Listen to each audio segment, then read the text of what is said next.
ತೆಗೆದುಕೊಂಡು ಹೋಗ್ಲಿಕ್ಕೆ ಇರ್ತದೆ. ನಿನಗಾದ ಅವಮಾನ ನೆಕ್ಸ್ಟ್ ಲೆವೆಲ್ ಸನ್ಮಾನ ತರಲಿಕ್ಕೆ ಇರ್ತದೆ. ನಿನಗಾದ ಭಯ ದೊಡ್ಡ ಧೈರ್ಯವನ್ನು ಉಂಟು ಮಾಡ್ಲಿಕ್ಕೆ ಇರ್ತದೆ.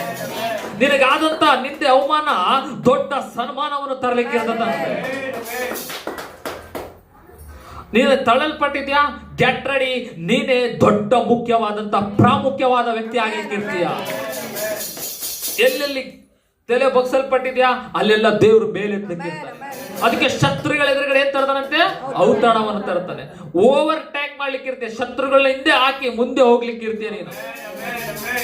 ಅದಕ್ಕೆ ನಿನಗಾದ ಬಾಧೆ ಏನಂತೆ? ಅವು ಹಿತ. ನೋಡಿ, ಇವತ್ತು ನಿನಗೆ ಏನು ಬಾಧೆ ಆಗಿದೆಯಲ್ಲ, ಹಿತ ಹಿತ ಹಿತ ಹೇಳಿ ಒಳ್ಳೇದಕ್ಕಂತೆ. ಹಾಗಂದ್ರೆ ಕಷ್ಟಗಳೆಲ್ಲ ಬರೋದೆಲ್ಲ ವೆಲ್ಕಮ್ ಮಾಡ್ರಿ ಅಪ್ಪ. ಮತ್ತೆ ಅವೆಲ್ಲ ವೆಲ್ಕಮ್ ಮಾಡ್ಬೇಡ್ರಿ. ನಿನಗೇನಿದೆಯಲ್ಲ ಇವತ್ತು ಹೇಳಿ, ಏನಿದೆಯಲ್ಲ ಅದು ನಿನಗೆ ಅದು ಹಿತಕರವಾಗಿರುತ್ತಂತೆ. ಏನಾಗಿರುತ್ತಂತೆ? ಹೊಸ ಮಕ್ಕಳ ಮಂచి రోజులు